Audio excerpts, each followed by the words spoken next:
బైడెన్కి ఆరోగ్య పరీక్షలు అమెరికా మొత్తం దానికోసం ఎదురు చూస్తుంది. ఎందుకంటే ఎన్నికల్లో ఇటు డెమోక్రాట్లు రిపబ్లికన్లో ఉంటే ఇటు ట్రంప్ స్ట్రాంగ్గానే ఉన్నాడు హెల్త్ పరంగా.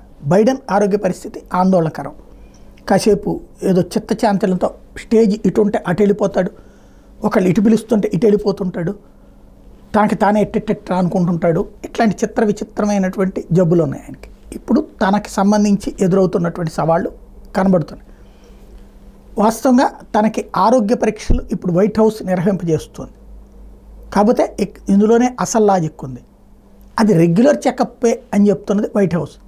కానీ తాజాగా ట్రంప్తో ఓటమి తర్వాత పరిస్థితుల నేపథ్యంలో ఆయన మానసిక స్థితిని, ఆయన ఆరోగ్య స్థితిని అంచనా వేయడానికి మిచెల్ ఒబామాని తీసుకురావడానికి జరుగుతున్నటువంటి ప్లాన్ అన్న చర్చ నడుస్తుంది.